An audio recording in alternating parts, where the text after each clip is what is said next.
আল্লাহ পাকের অনেক অনুগ্রহ ডক্টর মিজানুর রহমান আজহারীর প্রতি, তার মেধা, তার শ্রম, তার কৌশল। আমাদের দেশের মতো একটা দেশে যেখানে বুঝে না বুঝে ভালো মন্দ সবকিছুতেই বিতর্ক আগে শুরু হয়, সেখানে বহু মানুষের আস্থা ধরে রাখতে পারা, এটা আমি তো মনে করি একজন মানুষের জীবনের সবচেয়ে বড় একটা কঠিন কাজ, বড় একটা চ্যালেঞ্জ। আমার সরাসরি উস্তাজ, আমার মাথার তাজ, আমাদের প্রেরণার বাতিঘর, ঢাকা দারুন নাজাত সিদ্দিকিয়া কামিল মাদ্রাসার সম্মানিত প্রিন্সিপাল আখম আবু বকর সিদ্দিক হাফিজাহুল্লাহ ওয়া রাআ। আলহামদুলিল্লাহ সরাসরি 7 বছর হুজুরের সোহবতে থাকার আমার সুযোগ হয়েছে, হুজুরের সান্নিধ্য ভালোবাসা পাওয়ার সুযোগ হয়েছে। এক কথায় এভাবে বলা যায় যে দারুন নাজাত মানেই হচ্ছে প্রিন্সিপাল হুজুর, আর প্রিন্সিপাল হুজুর মানেই হচ্ছে দারুন নাজাত। বর্তমান সময়ে মোটামুটি একটা আস্থার স্থল মিজানুর রহমান আজহারী। তার মেধা, তার জ্ঞানের গভীরতা, তার সুন্দর আচরণ, ধৈর্য শক্তি, সমালোচনা, সহিষ্ণুতা, যেটাকে বলি না কেন, কাজে তার প্রতি আমার ব্যক্তিগতভাবেই শুধু বিশ্বাস না, বরং বহু মানুষের বিশ্বাস। জীবনে কোনো ব্যবসা বাণিজ্যের সাথে জড়াননি, কোনো মিডিয়া হাউস করেননি, মিডিয়াতে আসেননি, বা তাফসির প্রোগ্রাম, দাওয়াতি মাহফিলের জন্য জেলায় জেলায় বিভাগের সফর, এগুলোতে জড়াননি। হুজুরের টোটাল ফোকাসটা আমরা দেখেছি দারুন নাজাত কেন্দ্রিক, এবং সেটার ফলাফলও আমরা দেখতে পাচ্ছি। বর্তমানে আলিয়া মাদ্রাসার শিক্ষার যে কঠিন একটা সময় পার করছে বা খরা আমরা বলবো, সেক্ষেত্রে যদি দুই একটি ভালো আলিয়া মাদ্রাসার নাম নিতে বলা হয়, আমার মনে হয় দারুন নাজাত একেবারে শীর্ষে থাকবে।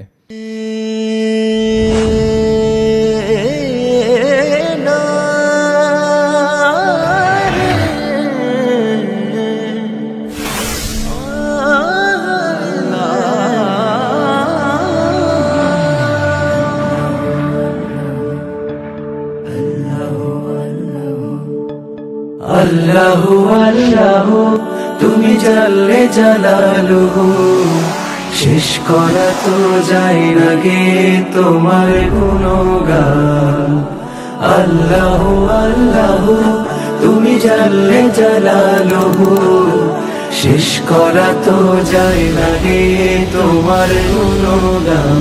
আল্লাহু আল্লাহু তুমি জাল্লে জালালুহু, শেষ করা তো যায় না গে তোমার গুণগান। বিসমিল্লাহির রহমানির রহিম, নাহমাদুহু ওয়া নুসাল্লি আলা রাসূলিহিল কারীম। মহান রব আল্লাহ জাল্লা শানুহুর দরবারে অপরন্ত শুকরিয়া যে আজকে হাসানা ফাউন্ডেশনের এই প্রধান কার্যালয়ের উদ্বোধন উপলক্ষে আন্তর্জাতিক খ্যাতি সম্পন্ন ইসলামী শিক্ষাবিদ সৈয়দ কামাল উদ্দিন জাফরি, আমাদের ওস্তাদ সমতুল্য, তার সাথে এবং শেখ আহমদুল্লাহ, যিনি আন্তর্জাতিকভাবে দিনের বহুমুখী খেদমত করছেন এবং তার খেদমত দ্বারা মানুষ উপকৃত হচ্ছে, এবং এই ফাউন্ডেশনের প্রতিষ্ঠাতা আমাদের সকলের হৃদয়ের স্পন্দন ডক্টর মিজানুর রহমান আজহারী সহ সম্মানিত অতিথিদের সাথে এই গুরুত্বপূর্ণ সময় ওই অদম সবার সাথে আসতে পেরেছি, হাজির হতে পেরেছি, এর জন্য শুকরিয়া আদায় করছি। আলহামদুলিল্লাহ। আল্লাহ তাআলা আমাদের সবাইকে কবুল করুক, হাসানা ফাউন্ডেশনকে কবুল করুক, এবং হাসানা ফাউন্ডেশনের যে বহুমুখী কার্যক্রম, এই কার্যক্রমকে আল্লাহ তাআলা সহজ করুক। ডক্টর মিজানুর রহমান আজহারীর বক্তব্যে এবং যে ডকুমেন্টারি আমরা দেখছি বা আমাদের হাতে যে একটা কাগজ দেওয়া হয়েছে, বা ইতিমধ্যে অন্যদের মাধ্যমে আমি যা জানতে পারছি, তাতে মোটামুটি হাসানা ফাউন্ডেশনের লক্ষ্য, উদ্দেশ্য বা তাদের কার্যক্রম সব কিছু সম্পর্কে একটা ধারণা, স্বচ্ছ ধারণা আমাদের হয়েছে। ডক্টর মিজানুর রহমান আজহারী দেশের সব মহলের মানুষের কাছে একটা আস্থার জায়গা বা আস্থার নাম। আমাদের দেশে যে যে কাজ করুক, যে কাজ করবে, তার প্রতি যদি মানুষের আস্থা না থাকে, তার কাজ মানুষ গ্রহণ করতে চায় না। সে ভালো কাজ করুক, বড় কাজ করুক, ছোট কাজ করুক, আর যদি আস্থা থাকে তাহলে কিন্তু তার কাজ মানুষ গ্রহণ করতে চায়, তার কাজে বরকত হয়। ইসলামের ইতিহাসেরও কিন্তু এইটাই নমুনা। রাসূলুল্লাহ সাল্লাল্লাহু আলাইহি ওয়াসাল্লাম তো ভিন্ন কথা, সে তো নবী, কিন্তু তার সাহাবায়ে কেরামদের প্রতি মানুষের যে ভালোবাসা, মানুষের যে আস্থা, বিশ্বাস, তার থেকে কিন্তু ইসলামের বিজয়। আল্লাহ পাকের অনেক অনুগ্রহ ডক্টর মিজানুর রহমান আজহারীর প্রতি, তার মেধা, তার শ্রম, তার কৌশল। আমাদের দেশের মতো একটা দেশে যেখানে বুঝে না বুঝে, ভালো মন্দ সব কিছুতেই বিতর্ক আগে শুরু হয়, সেখানে বহু মানুষের আস্থা ধরে রাখতে পারা, এটা আমি তো মনে করি একজন মানুষের জীবনের সবচেয়ে বড় একটা কঠিন কাজ, বড় একটা চ্যালেঞ্জ। তো মেজরিটি ভাবে ডক্টর মিজানুর আজহারী এখনো আমরা যারা বাহির থেকে নীরবভাবে পর্যবেক্ষণ করি বা বাস্তবতাটাকে বুঝতে চেষ্টা করি, আমাদের যোগ্যতা অভাব অনেক, এর মধ্যে থেকেও কিন্তু আমরা এ জায়গায় একমত যে মোটামুটি বর্তমান সময়ে মোটামুটি একটা আস্থার স্থল মিজানুর রহমান আজহারী। তার মেধা, তার জ্ঞানের গভীরতা, তার সুন্দর আচরণ, ধৈর্য শক্তি, সমালোচনা, সহিষ্ণুতা, যেটাকে বলি না কেন, কাজে তার প্রতি আমার ব্যক্তিগতভাবেই শুধু বিশ্বাস না, বরং বহু মানুষের বিশ্বাস।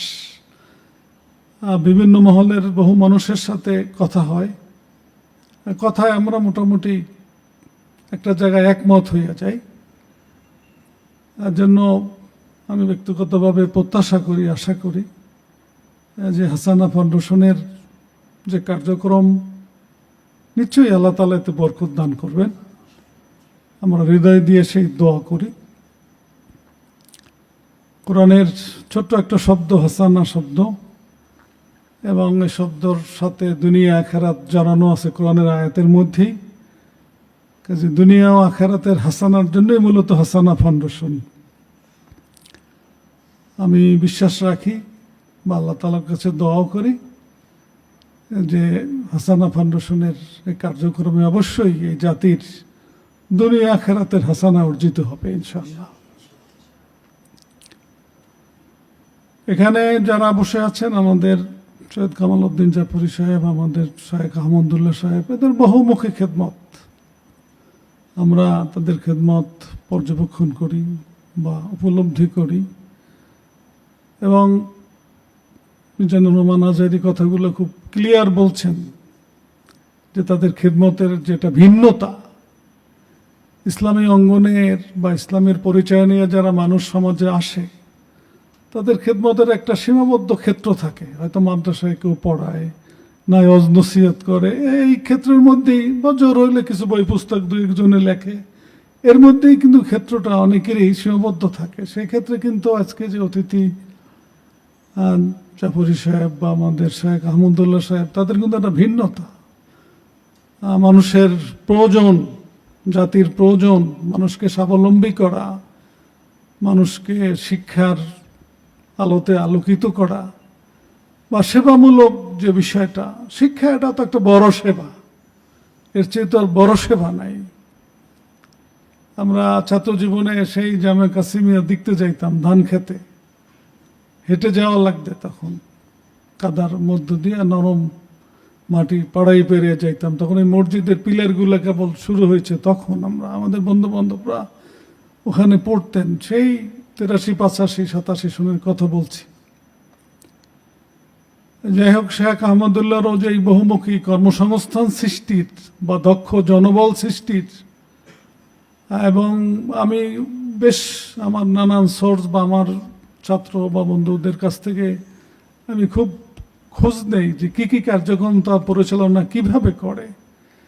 সেখানে এই দিনমুখী জনবলকে কর্মক্ষম করিয়ে তোলা, দক্ষ করিয়ে তোলা, এটা একটা ব্যতিক্রম ধর্মী উদ্যোগে দেশে, এতে কোনো সন্দেহ নাই। আমরা মানুষের যদি মৌলিক চাহিদা পূরণে সক্ষম না হই, তো মানুষ আমাদের মুখ থেকে দিনের কথাও শুনতে অতটা আগ্রহী হবে না, এটাই আমার বিশ্বাস। রাসূলুল্লাহ সাল্লাল্লাহু আলাইহি ওয়াসাল্লাম বা সাহাবা একরাম, তারা কিন্তু দুনিয়া ও আখিরাতের উভয় হাসানা নিয়েই মানুষের কল্যাণ কামনা করছে বা মানুষের সেবা করছে। যাই হোক, তাদের সামনে আমি এ বিষয়গুলো কথা বলতে চাই না। আমি অতিথি সবাইদেরকেই আমি মোবারকবাদ জানাই এবং সকলের কাছে আমি দোয়া চাই। আমি ক্ষুদ্র জ্ঞানে যেটা মনে করি, যে কোনো কাজের জন্য আল্লাহ পাকের মকবুলিয়তটা খুব জরুরি। আল্লাহর সাথে সম্পর্ক রেখে কাজ করা খুব জরুরি। যদি কোনো মানুষ আল্লাহর সাথে সম্পর্ক রাখে বা আল্লাহর সাথে সন্তুষ্টি নিয়ে যদি কেউ কাজ করতে পারে, সে ব্যক্তি যত ছোট্ট হোক, সে যত ছোট্ট সেবা করুক, সেটাও জাতির অনেক বড় উপকার হতে পারে। এটা জীবনের বাস্তবতা বা আমার ক্ষুদ্র জ্ঞানের অভিজ্ঞতা। হাসানা ফাউন্ডেশনের সাথে সম্পৃক্ত চেয়ারম্যান সহ অন্য যারা আছে, তাদেরকে এ বিষয়ে নসিহা করা আমি প্রয়োজন মনে করি না। আমার উপলব্ধিটা শেয়ার করি তাদেরকে উদ্বুদ্ধ করার জন্য। আমরা যা করি আমাদের উদ্দেশ্য যেন আল্লাহ পাকের সন্তুষ্টি থাকে, যা করি সেটা যেন আল্লাহর সাথে সম্পর্ক রেখে আমরা করি, তাহলেই কাজে বরকত হবে, সহজ হবে। আমি আগেই বলছি যে বাংলাদেশ একটা সুন্দর দেশ, কিন্তু আমরা এই সুন্দর দেশটাকে যেভাবে সুন্দর রাখার কথা সেভাবে আমরা রাখতে পারিনি। এজন্য সব যে অন্যরা দায়ী তা না। আমরা যারা ইসলাম নিয়ে কথা বলি বা ইসলামের বেশভূষা নিয়ে চলি বা ইসলামের অঙ্গনের সাথে জড়িত, তারাও অনেকটা দায়ী। এটা আমার সমালোচনা না, জাস্ট নিজেদের আত্মবিশ্লেষণের কথা বলছি। সেখানে কাজ করাতে একটু চ্যালেঞ্জ মোকাবেলা করেই কাজ করতে হবে। আর আল্লাহ পাকের যদি অনুগ্রহ থাকে, আল্লাহর সাথে যদি সম্পর্ক থাকে, আল্লাহ পাকের সন্তুষ্টের জন্য থাকে, তাহলে কোনো চ্যালেঞ্জ থাকবে না। এটা মোকাবেলা করে আগাইয়া যাওয়া যাবে, এইটা আমি বিশ্বাস করি। যে কার্যক্রমগুলোর কথা আমরা শুনেছি বা দেখেছি বা কেবল শুরু, আরও তো আমি তো বিশ্বাস করি যে আমরা পৃথিবীতে থাকবো কিনা জানি না, বা থাকা কয়দিন থাকে আল্লাহ জানে। আমি তো মনে করি যেভাবে ডায়াসে দাঁড়াইয়া আমার মতো একজন এসে বলবে যে সৈয়দ কামালউদ্দিন জাফরির মতো ডক্টর মিজানুর রহমান আজহারিও একটা ইউনিভার্সিটি প্রতিষ্ঠা করেছে, এরকম দিন হয়তো আল্লাহ তাআলা একদিন দেবে, আমরা এই ধরনের প্রত্যাশা করি। হ্যাঁ, আমাদের মক্তব বুনিয়াদী শিক্ষা, সেখানেও কোয়ালিটি সম্পন্ন মক্তব, এটা আমাদের বাস্তব চিন্তা। বিভিন্ন ভাষার প্রতিষ্ঠান বা বিভিন্ন কারিগরি বা আজকাল ডিজিটাল পৃথিবীতে যে চাহিদা, সেই চাহিদা পূরণের সক্ষম যে প্রতিষ্ঠান, সেটারও প্রয়োজন, প্লাস সেটা তো ইউনিভার্সিটি লেভেলেরও তো প্রয়োজন। কাজে আমরা বিশ্বাস করি যে হয়তো একদিন আমাদের এই স্বপ্ন আল্লাহ তাআলা কবুল করবেন, জাতি উপকৃত হবেন, এটা আমার বিশ্বাস। অভিজ্ঞতা যেটা, সেটা হলো ভালো কাজে বাধা আসবে, এটা খুব স্বাভাবিক। কেউ বাধা ছাড়াই আসলে কাজ করতে পৃথিবীতে পারে নাই। অনেকে বলেন, বা বাস্তবতাও আছে, যে বাধা ইমানি কবুলিয়তের নাকি একটা আলামত। এটা অনেকেই এই কথাটা বলেন, কিন্তু দৃঢ় যদি থাকি আমাদের উদ্দেশ্যে বা আমাদের কর্মসূচি যদি গঠনমূলক হয় বা যত সম্ভব বিতর্কের ঊর্ধ্বে যদি আমাদের কৌশল থাকে, তাহলে কাজ করা সহজ হবে। আর যারা এই কার্যক্রমে জড়িত থাকবে তারাই এখানে আছে, যেটা বারবার আমি আগেও শুনছি, এখনো শুনছি। অতিথি তো আমরা মাত্র এই গাছতলার হুজুর সহ আমরা কয়েকজন, আর তা সবাই হয়তো কোনো না কোনোভাবে এখানের কার্যক্রমের সাথে ইনভলভ। আসলে এই যারা সহযোগী, তাদের ভূমিকাটা কিন্তু যে কোনো কর্মসূচি বাস্তবায়নে খুবই গুরুত্বপূর্ণ। এটা খুব মনে রাখা দরকার। তাদের আচরণে এই হাসানা ফাউন্ডেশনের অনেক আগাই যেতে পারে, আবার তাদের আচরণে এই হাসানা ফাউন্ডেশন অনেক ক্ষতি হয়ে যেতে পারে। সেটা ছোট্ট একটা আচরণেও কিন্তু এ বিষয়ে খুব সতর্ক থাকতে হবে। বুঝতে হবে যে আমরা ডক্টর মিজানুর রহমান আজহারির সহযোগী। মিজানুর রহমান আজহারির মতো হয়তো আমরা মেধাবী না, বা তার মতো তো ওই লেভেলের না, কিন্তু এই মেধাবী লোকটাকে আমরা সাহায্য করতেছি। কাজে দর্শন, এ চিন্তা আমাদের মাথায় থাকতে হবে, এবং কখনোই যেন আমাদের ভিতরে ভুল বুঝাবুঝি, কখনোই যেন আমাদের মধ্যে সংকীর্ণ মনা, কখনোই যেন আমাদের মধ্যে ব্যক্তি স্বার্থক, এই সমাজে যেটা হয়, তাই না? আসলে তো সমাজে দেখা গেছে যে পরের চেয়ে আপনজনরাই ক্ষতি বেশি করে। এটা খুব খোলামেলা কথা বলতেছি এই হুজুরদের সামনে, এত বিজ্ঞজনদের সাথে এই কথাগুলো বেমানান, কিন্তু আমি আমার অভিজ্ঞতা থেকে বলছি। এই ব্যাপারে খুবই সতর্কতা থাকা দরকার। কোনোভাবেই যেন এই ক্ষেত্রে আমাদেরকে শয়তান ওয়াসওয়াসা না দেয়। এটা তখনই মানুষ করে যখন মানুষকে শয়তান ওয়াসওয়াসা দেয়, মানুষ যখন আল্লাহর ভয় মানুষের অন্তর থেকে যখন দূর হয়। আমরা যে যার সহযোগী হই বা যে যে কাজের মূল প্রতিষ্ঠাতা হই, সবকিছুর জন্যই তো আল্লাহর কাছে আমাদের জবাবের একটা বিষয় আছে। আল্লাহর কাছে আমরা পুরস্কার চাই, আল্লাহর শাস্তির আমরা ভয় করি। এই চিন্তাটা, যেটাকে আমরা খুব সহজে তাকওয়া বলি, সেইটা যেন আমাদের থেকে কখনো ঘাটতি না ঘটে। এটা আমি আমার জন্যই নসিহত করতেছি। আমি যে কাজে জড়িত, সে কাজটা যত ছোট হোক, সেখানেও যেন আমার মধ্যে এই ঘাটতিটা না ঘটে এবং কারোর মধ্যে যেন এই ঘাটতিটা না ঘটে। কাজে আমি কথা আর বাড়াইতে চাই না। আমি অত্যন্ত আনন্দিত এবং আমি বহুজনের কাছে খালি শেয়ার করতাম যে ডক্টর মিজানুর কি করতেছে, কি করবে, এখনো করে কিনা। এটা ব্যক্তিগত আমার তো একটা অধিকারের জায়গা আছে বা একটা চাহিদার জায়গা আছে। বন্ধু বান্ধব আমার সাথে খুব যোগাযোগ হয় না বললেই চলে, কিন্তু খবর সবসময় হয়, ভালো খবর হয়, খারাপ খবর হয়। কেউ প্রশংসা করলে সেগুলোও শুনি, বকা দিলে তাও শুনি। আর নীরবে যে দায়িত্বটা পালন করি সেটা আল্লাহর কাছে বলি যে আল্লাহ, এই মানুষটাকে তুমি হেফাজত করো, এই মানুষটার কাছে তুমি বরকত দাও, সঠিক পথে পরিচালিত করো। কারণ আমার ওই ক্ষুদ্র মানুষের, বোকা মানুষের, দুর্বল মানুষের কিন্তু আশ্রয়স্থল কি আল্লাহর অনুগ্রহ, আল্লাহর সাহায্য। আমি মনে করি আমি যদি এতটুকু সহযোগিতা করিও মিজানুর আজহারীর শরীক হইতে পারি, আল্লাহর সাহায্য কামনা করিও তার জন্য, সেটা হয়তো আমার নাজাতের উসিলা হবে, এই বিশ্বাস আমি রাখি। যে আমি সব অতিথি, আপনারা যারা আছেন সবার, বিশেষ করে হাসানা ফাউন্ডেশনের স্বপ্নদ্রষ্টা বা প্রতিষ্ঠাতা বা চেয়ারম্যান ডক্টর মিজানুর আজহারীর সুস্বাস্থ্য, তার ইখলাস, তার তাকওয়া, তার যোগ্যতা, তার কাজের বরকত, এর জন্য আল্লাহ তাআলার কাছে দোয়া করি এবং সকলের কাছে আমি দোয়া চাই, তার জন্যও চাই, আমার জন্য চাই। আল্লাহ তাআলা আমাদের সবাইকে কবুল করুক, হাসানা ফাউন্ডেশনকে আল্লাহ তাআলা কবুল করুক। আসসালামু আলাইকুম ওয়া রাহমাতুল্লাহ।